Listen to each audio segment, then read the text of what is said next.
வைத்தவன் யாரு? நம்ம கை கெட்டாத தூரத்தில் வேணால் நிலவு இருக்கலாம், ஆனால் நம்ம மனசு வச்சோன்னா அந்த நிலவையே டச் பண்ணிட்டு வரலாம். ஹே கைஸ், வணக்கம். நான் புவனா அருண்குமார். இது நம்ம சேனல் புவனா அருண்குமார். அது எண்ணி எண்ணி இயற்கையை வியக்கிறேன். நீங்கள்லாம் கொஞ்சம் டைம் கிடைச்சா என்ன பண்ணுவீங்க? சரி, நாம் என்ன பண்ணுவோம்? ரெஸ்ட் எடுப்போம். ஒர்க்கிங் விமனாக இருந்ததுன்னா, இல்லை யாராக இருந்தாலுமே இன்னும் கொஞ்சம் டைம் இருந்ததுன்னா வீட்டை நல்லா ஆர்கனைஸ் பண்ணுவோம். இன்னும் கொஞ்சம் டைம் இருந்ததுன்னா நான் என்ன பண்ணுவேன்னா ஏதாவது படிக்க கிளம்பிடுவேன். எனக்கு அந்த மாதிரி தான் இப்போது எனக்கு ஒரு பிரேக் கிடச்சிது.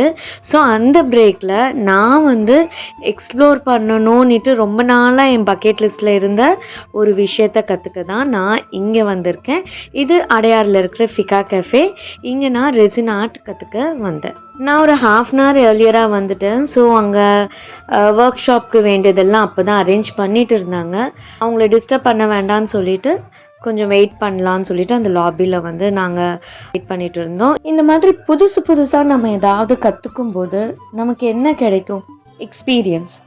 இரெஸ்பெக்டிவ் ஆஃப் ஏஜ் நம்ம ஏதாவது எக்ஸ்ப்ளோர் பண்ணும்போது நமக்கு கிடைக்கிறது ஃபஸ்ட்டு எக்ஸ்பீரியன்ஸ். அப்புறம் நம்மளையே நம்ம டிஸ்கவர் பண்ணுவோம். we learn, we unlearn. இது எல்லாத்தையும் விட இம்பார்ட்டண்ட்டான விஷயம், நம்ம டைமை குவாலிட்டியாக நமக்கு பிடிச்ச மாதிரி ஸ்பெண்ட் பண்ணுறோம். இந்த ஏஜுக்கு மேலே நான் எங்கே போய் கற்றுக்கிறதுன்னு சொல்கிறவங்களுக்கு புரணி பேச ஏஜ் லிமிட் இருக்கா? இல்லை. ரெஸ்பான்சிபிலிட்டியிலேருந்து நம்ம எப்போ ரிட்டையர் ஆகும்? அதுக்கு ஏதாவது ஏஜ் லிமிட் இருக்கா? இல்லை. படிக்க ஏஜ் லிமிட் இருக்கா? அதே மாதிரி தான் நம்ம ஸ்கில்லை டெவலப் பண்ணக்கூட ஏஜ் லிமிட் கிடையாது. இன்ட்ரெஸ்ட் இருந்தால் போதும். நான் ஒவ்வொரு வாட்டியும் ஏதாவது ஒன்று எக்ஸ்ப்ளோர் பண்ணும்போது என்னுடைய பர்ஸ்பெக்டிவ் ப்ராடன் ஆகுது. என்னோடய பர்சனல் க்ரோத் இம்ப்ரூவ் ஆகுது. அது எனக்கு நிஜமாகவே ரொம்ப ரொம்ப ஃபுல்ஃபில்லிங்காக இருக்கும். ஒரு வாட்டியுமே நான் மீட் பண்ணுற அந்த நியூ பீப்புள்ஸ், அந்த என்வாயன்மெண்ட் எல்லாமே எனக்கு புதுசாக ஏதாவது ஒன்று சொல்லி கொடுத்துக்கிட்டே இருக்குது. எப்படி தண்ணி ஓடிட்டே இருக்கும்போது பாச பிடிக்காதோ அதே மாதிரி நாம் நம்மளை பிஸியாக வச்சுக்கிட்டா நம்ம மைண்ட் கூட ஃப்ரெஷ்ஷாக இருக்கும். அந்த மாதிரி தான் திருப்பி எனக்கு இப்போ ஒரு பிரேக் கிடைக்கும்போது நான் தேடி வந்த இடம் இந்த ஃபிகா கேஃபே.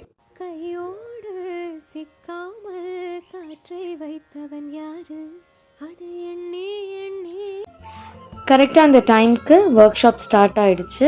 லிமிட்டட் மெம்பர்ஸ் தான். ஸோ நமக்கு ரொம்ப எப்படி சொல்கிறது, ஒரு இண்டிவிஜுவல் கேர் எடுத்து ரொம்பவே ப்ராப்பராக சொல்லி கொடுத்தாங்க. என்ன பண்ணணும் என்ன பண்ணக்கூடாதுன்னு சொல்லிட்டு ரொம்ப டீட்டெயிலாக எக்ஸ்பிளைன் பண்ணாங்க. ரெசின் ஆர்ட்டில் நான் சூஸ் பண்ணது geode clock.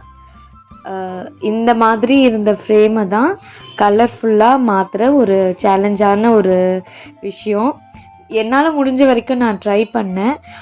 Really first time அந்த ரெசினோடெல்லாம் நம்ம ரெசினை யூஸ் பண்ணும்போது கொஞ்சம் ஒரு ஹெசிடேஷனுன்றது இருந்தது. பட் போக போக அதெல்லாமே நம்ம ஓவர் கம் பண்ணிடுவோம். நல்ல ரொம்ப ஜாலியாக ஃபன்ஃபில்லிங்காக ஒரு குவாலிட்டி டைம் தான் நாங்கள் ஸ்பெண்ட் பண்ணேன். இதுதான் நான் பண்ண அந்த ஜியோட் கிளாக். நிறைய ஃப்ளாஸ் இருக்குது, எனக்கே பார்க்கும்போது தெரியுது.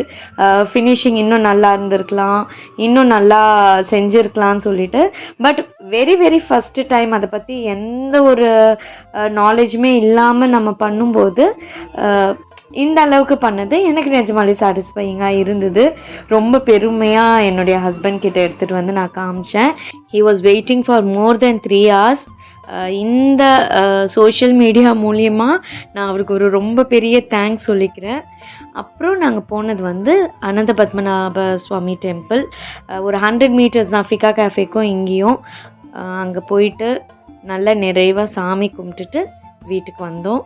நீங்கள் ரீசெண்டாக என்ன கற்றுக்கிட்டீங்க, இல்லை உங்கள் பக்கெட் லிஸ்ட்டில் என்ன இருக்குதுன்னு கண்டிப்பாக எனக்கு கமெண்ட் செக்ஷனில் சொல்லுங்கள். Bye friends, take care.